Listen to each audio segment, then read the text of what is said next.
Bonjour à tous, on est fin septembre 2020, c'est l'arrivée de l'automne, les feuilles tombent, les températures se rafraîchissent et Microsoft sort sa version 20H2 de Windows 10, version que j'ai déjà sur cet ordinateur portable depuis quelques mois puisque je vous rappelle que je suis dans le canal bêta des insiders, des Windows Insiders, donc canal bêta qui me permet de tester, de bêta-tester les versions de Windows 10 avant qu'elles sortent, et puis donc de me faire un avis sur ce qu'elles valent, et sur ma machine fixe qui me sert à jouer, mais aussi à faire mes montages vidéo et tout ça, je suis encore dans la version 20.04, donc la précédente version de Windows 10, celle que vous avez probablement déjà si vous vous tenez à jour avec Windows 10. Cette version 20H2, elle est intéressante, je vais lancer la mise à jour, et puis pendant ce temps-là, je vais vous expliquer en quoi elle consiste. La version 20H2, je précise quand même que ici sur ma machine fixe, je suis en insider, donc en release preview. Donc si vous regardez et que vous n'êtes pas insider, ni bêta, ni release preview, vous n'aurez pas accès à ces versions de Windows 10. Il faudra attendre qu'elles soient officiellement déployées. Puis comme d'habitude, je vous le répète, ne mettez pas à jour Windows 10 de manière inconsidérée. Souvent, à chaque version de Windows 10, il y a un lot de bugs. Donc il y a un lot de bugs qui est corrigé, mais il y a aussi un lot de bugs qui arrive avec la mise à jour. Et donc, parfois, il vaut mieux retarder un petit peu la mise à jour pour attendre que les choses se tassent et que les principaux bugs aient été repérés. Donc je lance ici le téléchargement et la mise à jour de Windows 10.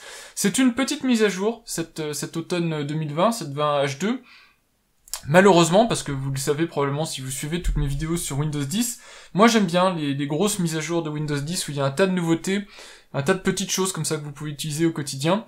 Ici c'est pas le cas, et donc si vous vous attendiez à quelque chose d'extraordinaire, vous n'aurez pas ça. D'ailleurs ça se voit au téléchargement et à la mise à jour, je pourrais quasiment le faire en temps réel. Elle est toute petite cette mise à jour parce qu'il y a vraiment pas grand chose, c'est vraiment une mise à jour très mineure.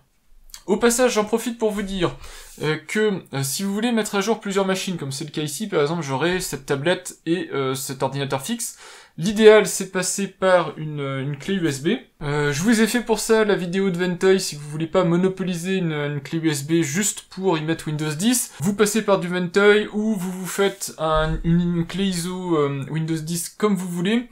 Mais c'est préférable, ça ira plus vite si vous avez plusieurs machines à mettre à jour que faire les téléchargements partout et lancer les mises à jour ensuite. Et puis ça vous permet en plus d'avoir une clé pour récupérer votre machine si jamais il y a le moindre souci. Microsoft profite de la sortie de la 20H2 pour simplifier le nommage de ses versions de Windows 10. Donc la prochaine version s'appelle 20H2. C'est pas un nouveau nom, dans le sens où ce type de nommage était déjà utilisé par le passé, mais c'était pas le nom commercial ou public qui était utilisé pour une version de Windows 10. Donc 20 c'est très simple, c'est pour l'année 2020, H2 c'est le deuxième semestre de 2020, donc vous aurez maintenant dès à présent avec le nouveau nommage officiel public, vous aurez du 21H1, 21H2, etc., etc. Ce qui va disparaître en fait c'est le nommage qu'il y avait avant, par exemple le nommage de Windows 10 qui s'appelait 20.04, ça va disparaître déjà parce que c'est ultra contraignant, 20.04 ça veut dire avril de 2020, y a très souvent en fait les mises à jour sont retardées, donc en fait la 20.04 elle sort en mai ou en juin, donc ça a aucun sens, donc c'était pas plus mal de faire sauter ce nommage là. Ce qui restera par contre comme nommage, c'est le petit nommage, ils appellent ça nommage de communication. D'ailleurs pour info, la 20H2 c'est l'October Update de 2020, ça c'est un nommage qui va rester pour pouvoir communiquer avec, et puis l'autre nommage entre guillemets qui reste, c'est celui bien sûr que vous retrouvez dans Système à propos 2, cette version-ci, qui est la version technique, donc la build de Windows 10, qui est ultra importante, puisque ça vous permet de savoir exactement quelle est la version de Windows 10 très précisément, technique, qui s'exécute sur votre machine. L'autre chose qui a été aussi renommée, ce sont les noms des canaux des programmes Insider. Donc vous aviez auparavant 4 canaux Insider, donc vous aviez le Fast Ring, le Skip Ahead Ring, le Slow Ring et le Release Preview Ring. Maintenant on parle de Channel et plus de Ring, et donc vous avez le Channel Dev, le Channel Beta et le Channel Release Preview. Sachant que les deux canaux principaux qui étaient vraiment à la pointe des mises à jour, donc les moins stables mais aussi les plus remplis de nouveautés, sont fusionnés dans un seul, donc le canal Dev devient, enfin les deux anneaux qui était l'anneau rapide, donc le Fast Ring et le Skip Ahead, sont maintenant un seul canal qui est le canal Dev. Concernant les fonctionnalités, maintenant, la plus grosse fonctionnalité de Windows 10 20H2 que je peux vous montrer, c'est malheureusement l'esthétisme du menu démarrer. Je vous ai dit que c'était une mise à jour assez pauvre en termes de fonctionnalité. Donc ici, vous voyez à quoi ça ressemble en version 20H2. Je vous mettrai sur la droite en incrustation le même contenu que j'avais capturé avant de faire la mise à jour, donc j'ai tout préparé pour pouvoir vous montrer à quoi ça ressemblait avant. Ce que vous voyez, c'est que tout de suite, Windows 10 perd énormément en couleur. Toutes les tuiles deviennent maintenant très plates, dans le sens où, en fait, ce qui se passe, c'est que vous n'avez plus de couleur de tuiles. C'est-à-dire, les icônes sont maintenant sur fond transparent, elles ne peuvent plus influencer sur la couleur de la tuile. Donc du coup, ça fait que tout est un peu grisâtre, c'est pas forcément super élégant. Par contre, ce qui est intéressant, c'est que si vous allez dans les paramètres de la barre des tâches et que vous allez changer vos couleurs, puisque vous pouvez continuer à personnaliser vos couleurs, vous pouvez mettre des couleurs d'accentuation. Donc ici, on va mettre quelque chose d'assez vif, donc cet orange. Donc les couleurs d'accentuation, vous les voyez ici, par exemple, sous les icônes, pour montrer les icônes actives, mais c'est aussi certaines icônes ici, qui changent de couleur, donc dont le menu, dont l'icône Windows du menu démarrer. Vous pouvez évidemment cocher ici démarrer, barre des tâches et centre de notification. Vous voyez que du coup la couleur d'accentuation est portée sur la barre des tâches et que du coup, alors j'ai choisi un truc qui est pas super élégant, mais c'est pour vous montrer que vous pouvez globalement changer le thème couleur de votre Windows si vous le voulez. Et du coup, ça permet d'avoir quelque chose de plus homogène en termes de rendu, puisque vous avez la couleur principale d'accentuation, une couleur déduite de votre couleur d'accentuation ici, qui est le fond d'icône, et puis l'icône en elle-même, donc ça permet d'avoir quelque chose qui marchera quel que soit le thème de couleur que vous choisissez. Voilà, donc c'est l'idée derrière de Microsoft avec cette remise à plat quelque part de la couleur, sachant que la couleur vous la retrouvez aussi dans la liste des applications, donc ici. À nouveau, je vous remettrai à droite ici le menu démarrer, enfin la liste des applications telles qu'elles étaient en 20.04, mais vous voyez maintenant que l'icône n'a plus de fond, donc toutes les petites icônes ici, alors elles ont éventuellement une petite boîte carrée, mais la petite boîte est de la couleur de l'accentuation, et plus de la couleur de l'icône. Donc ça permet d'avoir quelque chose de plus plat et de plus homogène. Alors, moi je préférais avant, c'était plus coloré, ça me permettait de me repérer plus facilement, mais bon, c'est pas non plus moche, donc c'est un choix qui a été fait par Microsoft. Au passage, vous voyez que toutes les icônes aussi, alors ça c'est vrai depuis la 20.04, et c'est un déploiement progressif, toutes les icônes Microsoft sont retravaillées, donc si vous regardez photos, le store, courrier, Groove, même l'icône ici de l'application votre téléphone, toutes ces applications-là, enfin toutes ces icônes d'applications-là sont retravaillées pour être moins plates et plus représentatives de ce que fait l'application. Et donc ça c'est quelque chose qui est en cours chez Microsoft et qui continuera d'être mis à jour. Ils essayent de trouver la meilleure thématique possible pour l'ensemble des icônes Microsoft. Évidemment, et je le redis puisque c'est quand même une fonctionnalité de Windows 10 qui commence à dater, vous pouvez aussi passer en thème clair. Donc le thème clair se retrouve dans personnalisation et couleurs. Vous pouvez passer Windows en thème clair, ici, et aussi vos applications en thème clair ou en thème sombre. Et maintenant, vous voyez à quoi ça ressemble. Donc du coup, moi, le thème clair, je trouvais sympa avec toutes les petites couleurs, les petites pointes de couleurs qu'il y avait partout. Mais là, je trouve ça un petit peu moins sympa. Quand vous êtes en thème clair, vous voyez que vous ne pouvez pas personnaliser le menu démarrer, il va être forcément comme ça.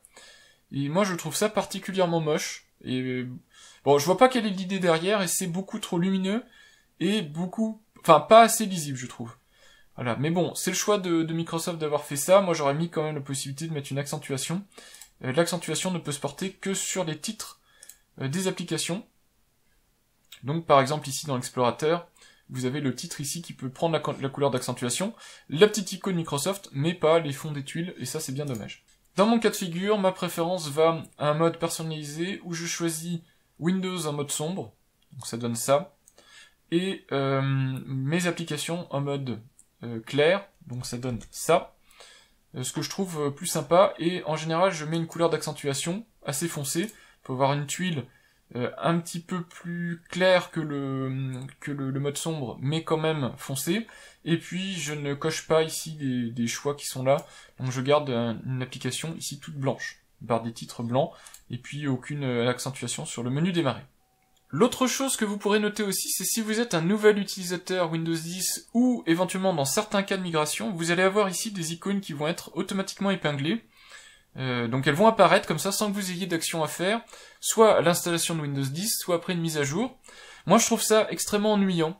Alors, autant Microsoft a de nouvelles pratiques qui sont vraiment à mettre en avant, autant que ça c'est des pratiques d'un ancien temps, de mettre en avant ses propres applications. Je ne comprends pas pourquoi ils font ça, mais bon, c'est ce qu'ils ont choisi. Donc en gros, les applications qui vont être mises en avant, ça pourra être Microsoft Edge.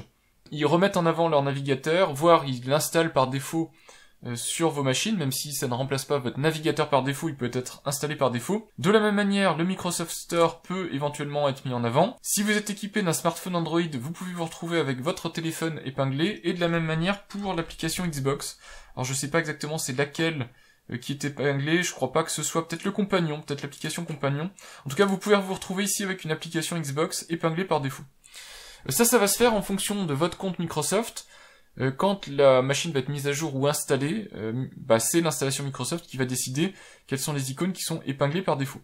Si, évidemment, comme moi, vous ne voulez pas de ces applications-là par défaut et vous voulez choisir les applications que vous voulez épingler, vous prenez l'application, donc ici par exemple, Edge, et puis vous cliquez ici sur détacher de la barre des tâches et vous faites ça pour toutes les applications que Microsoft vous a imposées quelque part, de manière à être tranquille et à ne plus les avoir dans la barre des tâches. Donc ce sera une opération manuelle à faire. Et au passage, donc, vous avez Edge, et bien le navigateur Edge est mis à jour. C'est dans la 20H2 qu'il est par défaut proposé maintenant comme seul navigateur, enfin comme remplacement, et donc comme seul navigateur proposé par Microsoft. Le voici donc Edge, vous avez la possibilité évidemment de l'utiliser, vous avez aussi la possibilité de ne pas l'utiliser, vous faites bien comme vous voulez. Sachant que Edge maintenant est basé sur le projet open source Chromium, donc comme il utilise en fait le même moteur que Chrome, donc du coup c'est plutôt pratique. Il est compatible avec un tas d'extensions, il est beaucoup plus intéressant en tout cas à utiliser que l'était l'ancienne Edge. Moi j'utilisais l'ancienne Edge que pour la lecture des PDF, et malheureusement pour la lecture des PDF, ce nouveau Edge est bien moins intéressant que l'était l'ancien. Pour autant, j'utilise pas Edge, mais je pense que ça vaut franchement le coup si vous utilisez un compte Microsoft. Moi, j'utilise essentiellement un compte Google, et donc ça m'est beaucoup plus pratique d'utiliser Chrome, qui est intégré avec mon compte Google. Vous avez la possibilité, avec Alt-Tab, de voir la liste des onglets ouverts par Edge. Pour ça, ça se configure dans Paramètres. Vous allez dans Système multitâche, et ici, vous pouvez choisir si dans la manipulation Alt-Tab, donc vous avez la liste de tous les onglets de Edge, juste les 5 onglets les plus récents, les 3 onglets les plus récents, ou juste les fenêtres. Si je vous montre ici ouvrir uniquement les fenêtres, ce que je vous conseille comme réglage, vous verrez que j'ai qu'une instance de chaque. Donc voilà, vous voyez la liste des applications, j'ai bien une instance de chaque application. Et donc si ensuite je choisis ouvrir les fenêtres et tous les onglets dans Microsoft Edge, vous voyez que ça change un petit peu le fonctionnement. J'ai bien quand même la possibilité là, vous voyez, j'ai l'onglet Google. Si je fais encore Alt-Tab, j'ai l'onglet Bing, ici, et donc je peux bien basculer d'onglet en onglet dans Edge. Mais ce que je comprends pas, ce que je m'explique toujours pas, c'est toujours cette volonté de Microsoft d'imposer ses propres outils. Je pensais que c'était quelque chose qui leur était passé. Moi, ce que j'aurais vu comme réglage ici dans l'OS, c'est ouvrir les fenêtres et les onglets dans votre navigateur préféré, sachant que vous pouvez changer votre navigateur. Ça se trouve dans les applications. Donc vous allez ici dans application par défaut. Vous pouvez bien dire ici quel est votre navigateur préféré, donc c'est Google Chrome. Donc moi, ce que j'aurais attendu, c'est d'avoir dans Système multitâche, eh bien, ouvrir les fenêtres et les onglets dans Chrome. Parce que c'est mon navigateur que j'utilise. Et pas Edge, je vois pas pourquoi ici il y a du Edge alors que je n'utilise pas Edge. Donc voilà, ça c'est pour moi une mauvaise pratique de Microsoft, c'est les 2 points qui m'embêtent, qui me chagrinent sur cette mise à jour, c'est de voir que Microsoft continue à mettre en avant ses logiciels à lui plutôt que l'ergonomie générale de l'OS, et puis aussi de mettre en avant ici, via l'épinglage, les applications Microsoft, et pas de proposer des alternatives pour les utilisateurs de Windows. Le reste, c'est des changements dans la gestion des notifications. Vous voyez que c'est un changement énorme. Vous voyez que la petite flèche vers la droite ici qui indiquait que la notification allait partir dans votre zone de notification ici, eh bien elle a été remplacée par un petit X, comme vous l'avez ici. Donc je vous le remontre, je vous génère une notification. Vous voyez que ici il y a un petit X. Ce menu-là apparaissait déjà dans les versions précédentes de Windows 10. C'est vraiment le petit X ici qui est apparu, qui remplace la petite flèche. Je sais même pas pourquoi ils l'ont fait, parce que j'aimais bien, moi, la petite flèche qui indiquait bien que la notification n'était pas fermée, parce que vous voyez que ici, ça veut bien dire fermé, normalement, le sens général du X. Or, quand vous survolez, vous voyez bien que c'est marqué déplacer la notification vers le centre de notification. Donc on la ferme pas, en fait, cette notification. On a beau cliquer sur le X, elle reste ouverte dans le centre de notification. Et ici, par contre, c'est effacé. Pour la même icône, on a un sens sémantique différent. Moi, ça, je pense que c'est une erreur d'ergonomie, Pourtant, il y a des ergonomes très pointus chez Microsoft, et pour moi, ça c'est une erreur d'ergonomie, c'était bien mieux avec la petite flèche avant, qui montrait bien que c'était deux actions vraiment différentes entre remettre la notification dans la zone de notification et fermer la notification. C'est donc juste cette possibilité d'avoir la petite croix au lieu de la petite flèche. Pour le reste, ça date de 1909. Vous voyez que ici, je vous avais fait un petit test avec cette application, et c'était, je crois même, l'outil que j'avais utilisé pour générer ma miniature avec un truc sympa. Voilà, donc c'est tout ce qui concerne les notifications, malheureusement, pas une grande avancée, et donc il faudra toujours aller ici pour les fermer, globalement par application, ou individuellement en fonction de vos préférences.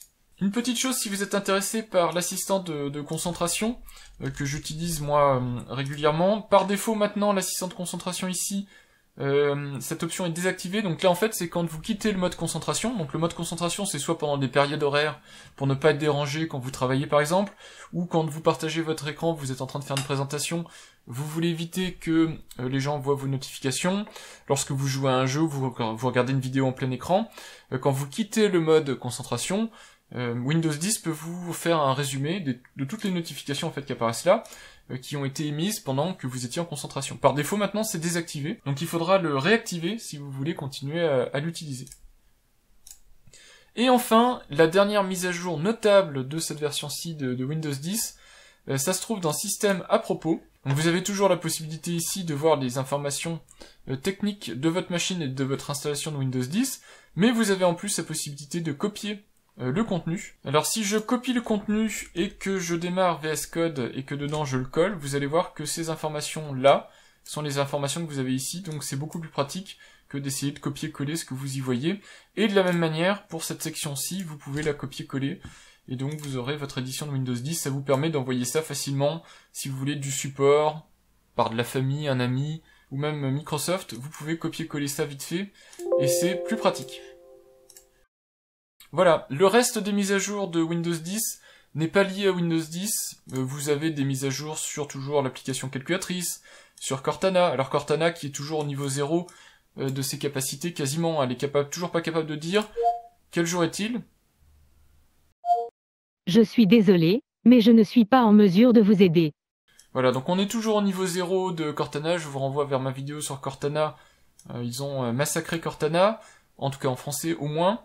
La calculatrice, vous avez un tas de choses dedans, mais certaines ne sont pas nouvelles avec la 20H2, et pour la majorité c'est maintenant une application et plus un composant Windows, donc elle est mise à jour quelle que soit la version de Windows 10 à partir du moment où vous avez une version de Windows 10 où la calculatrice est une application.